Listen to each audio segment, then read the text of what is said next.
It's a story which was almost certainly never going to have a happy ending. We started reporting on the 7th of February. The 7th of February, that Tasna van Wyk had disappeared while on a visit to a tuck shop a few metres from her home in Connaught Estate in Elsie's River in Cape Town. There was an immediate suspect, Mahaidan Pangaka.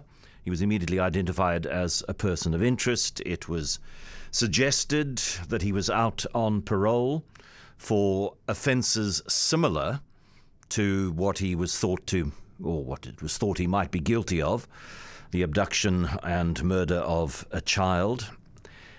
And he was arrested earlier this week, and it was then perhaps only a matter of time before the body was found. And according to police, the suspect led police to the body in a drain in the Worcester area. I mean, how many is it? It's too many. Whatever the number is, it is too many.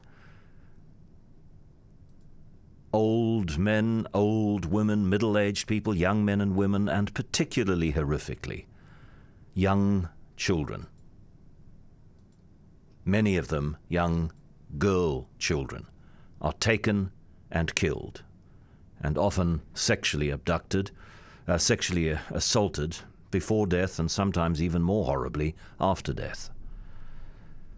Lucy Jamieson is a Senior Advocacy Coordinator at the Children's Institute at UCT. Lucy, good afternoon. Good afternoon to you and your listeners.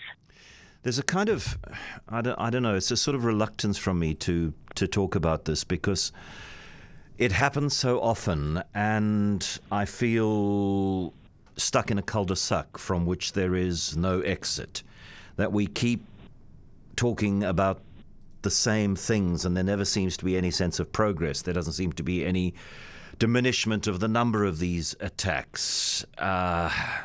So, I mean, how do we helpfully talk about this? Obviously, we hold the family in our hearts and we try to understand and empathize with the terrible horror and suffering that they are going through. But beyond that, how do we talk about this? How do we deal with this? How do we react to this? You know, the Premier mentions it in his State of the Province address today, and he says it's his number one priority as the political boss of this province. And Cyril Ramaphosa talks about gender-based violence and how serious it is when he replies to the State of the Nation address debate in Parliament today and talks about how events on the first day of the debate trivialized this terrible issue of gender-based violence. What do we do? How do we talk about it? Where do we go? Well, the first thing to note is that, these are incredibly emotional and traumatic issues. So we have to talk about them sensitively, but we also have to talk about them openly and honestly. And that in part means getting them into context. We do see far too many of these cases. There is, on average, one rape homicide every 3 days. So actually, most of them don't even hit the headlines. Most of those bodies are found before we even know that a child has gone missing. So the role of the media in those instances is slightly different. In this case, we've for many days lived with hope, and the media has been playing a critical role in raising awareness and continuing and being part of the search for this young girl. So actually, those cases in which we are looking for someone who we hope will turn out alive are few and far between. So it's, and it's really important that we don't go over the gory details, that we deal with what this means for us as a society and think about the root problems of these. This case is got many pointers that need discussion. The perpetrator was out on parole. Okay, let's start with that.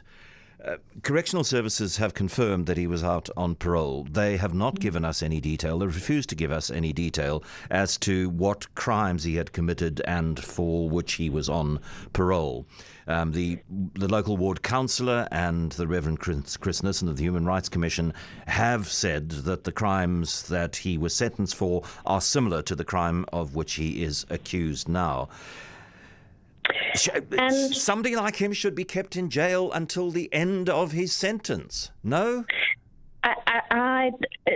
We see far too frequently people who are either not prosecuted or who, when prosecuted, are not given minimum sentences for committing crimes against women and children. We see it routinely. And I think your point about needing to have the conversation is critical because we see... Sorry to interrupt, Lucy, but I would love, we've asked for and been denied, not only on this occasion, but on previous occasions, where people who were on parole committed crimes similar to or worse than the crime for which they originally sentenced. I want to talk to somebody from the Department of Correctional Services, and I want to say justify to me, or not justify, defend to me this parole decision. But they simply say that's not part. And until we have an understanding of how the process works, we end up thinking that it quite obviously doesn't work. And the reason we know it doesn't work is because people out on parole for serious crimes continue to commit serious or even more serious crimes. And I think this goes to that we have, as a society, a very difficult relationship with violence against women and children, because it's not just the parole officers, it's also the prosecutors, the judges, but it's also within our families that we weigh up. And when we are pressed to take action against a particular individual, we melt away from the harsh calls that we hear in society generally. So we have harsh punishments in our law, but we don't apply them. Why don't we apply them? Well, I think that is to do with there's a dissonance between what we say about violence against women and children and what we actually feel about violence against women and children. And that's why the media and the conversation is critical, because it's not just about people in the criminal justice sector. Women don't report abuse against themselves, against their children, because of fear of reprisal sometimes, but also because we want to protect breadwinners, because we are conditioned to think that it's not serious or it's a normal part of life. And that's something that we need to really get to grips with as part of the public debate, is how we have, as a society, normalized violence and let people away with it. What goes on in the head of a man who kidnaps, perhaps sexually assaults, and then kills an 8-year-old girl? I mean, the power imbalance is such that, I mean, how can you possibly, as a sentient being, do what this man did? How? I mean, are you so dehumanized yourself that the body against whom you're perpetrating this atrocity is not human to you? It's simply a vessel for you to carry out an urge that you have? So the work by Professor Matthews at our institute, she did a lot of work with offenders who had been prosecuted and convicted and locked up for these kinds of violent crimes. So in part, what you've just described is true, but also we see that those men had very violent childhoods themselves. So there was a common thread between those perpetrators, was that they had experienced violence, often at the hands of a mother early in life, and that they were carrying, so that it wasn't just that the child in front of them when they're committing crimes is dehumanized, but actually that within themselves, their sense of respect, their sense of humanity had been eroded through trauma.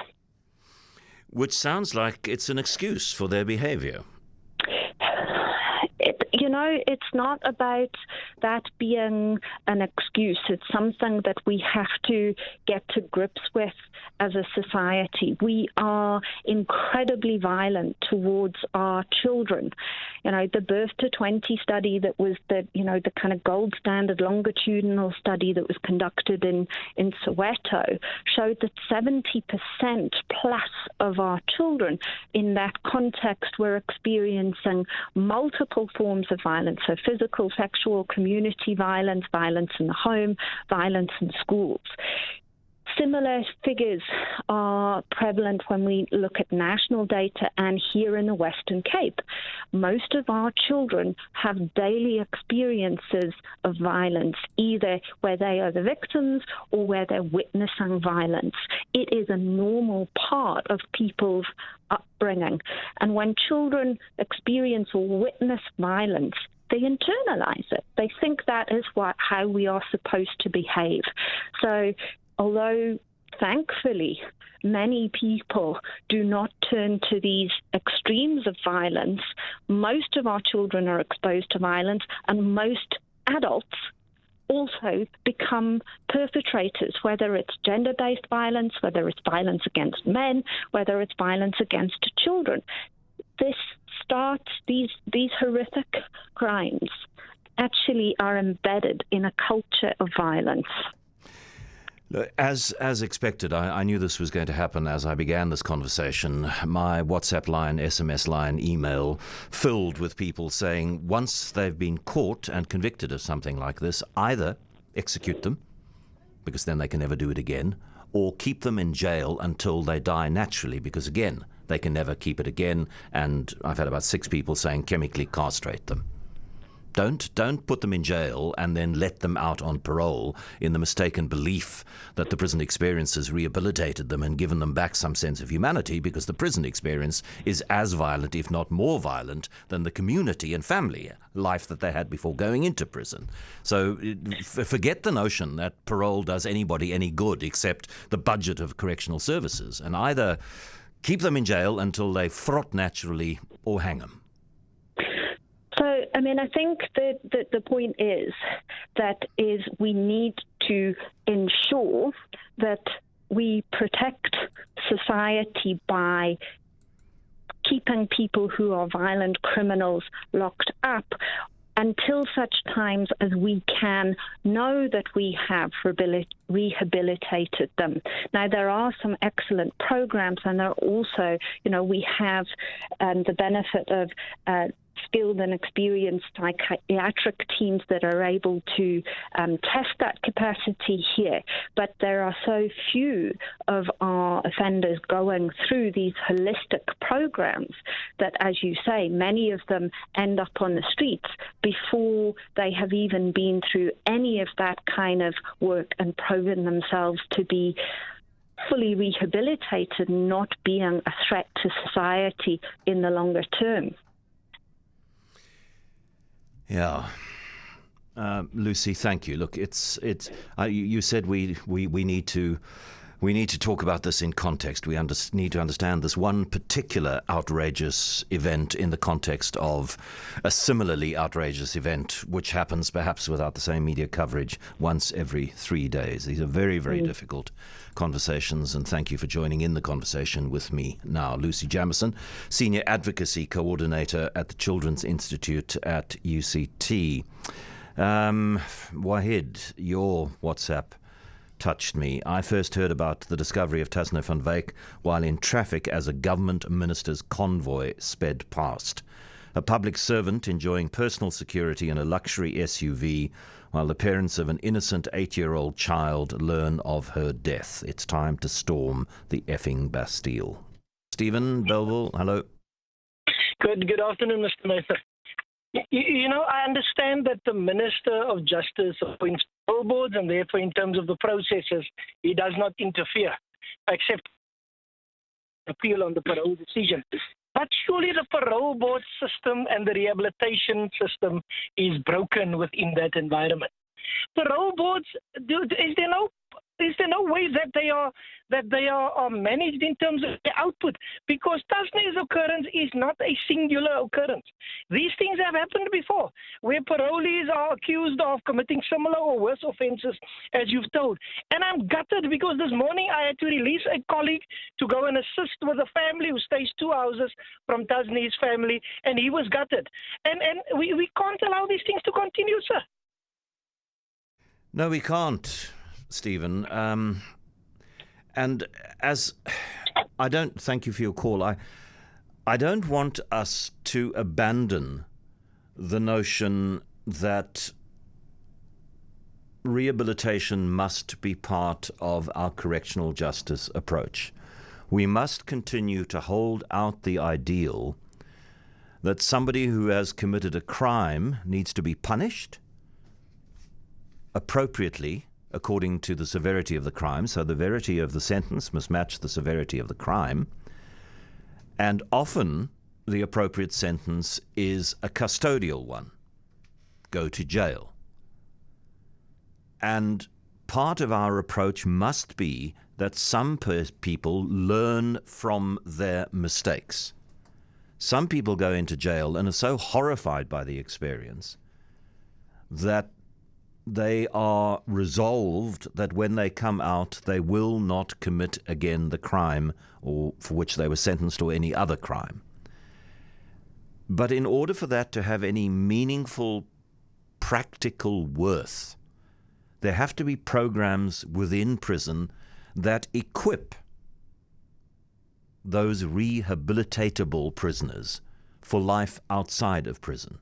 So if they were unemployed and stole and committed an act of physical violence because they were caught in the process of stealing, then if you just put them back onto the streets when their sentence is finished, or if they've behaved themselves in jail and they've got standard 8, standard 9 and matric while in jail, and you go, okay, this is somebody who's improved themselves while in jail, so let's let them out a year, 18 months, 2 years before the end of their sentence. And anyway, we need the bunk on which they are sleeping for 6 hours of the day.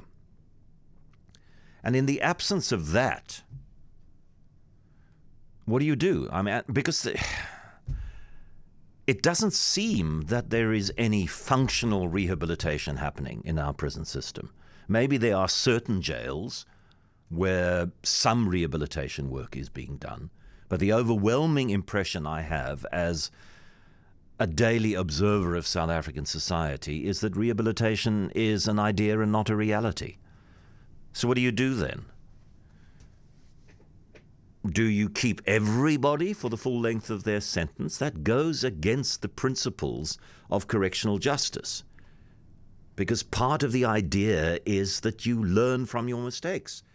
And you study, you join groups within prison where you explore the reasons why you committed the crime that you did, and you take various steps to indicate that you have grown emotionally and psychologically and in your being to the point where you're not going to commit that crime again. And I don't know how the parole board operates. I don't know how seriously they examine applications for parole. My guess is that 999 out of 1,000 people who are in jail want to get out of jail as soon as possible. So they know what are the right things to say and do in order to be released early on parole. So how do you judge the sincerity of whatever commitments they make? How do you judge the sincerity of their desire not to commit a crime? And then even if that desire of theirs and that commitment of theirs is sincere, then they come back into a society where, particularly if they are under the age of 35, where 50% of the people like them in terms of that age don't have jobs, can't get jobs. Without criminal records, they can't get jobs. And so the pressure to commit another crime grows. And how does one sort out the various responsibilities here? Maybe the parole board needs to take on some sort of responsibility for criminals that commit a similar crime on parole. What kind of they go to jail as well. I mean, I don't know. No parole at all for violent criminals. It's a conversation we must go back to.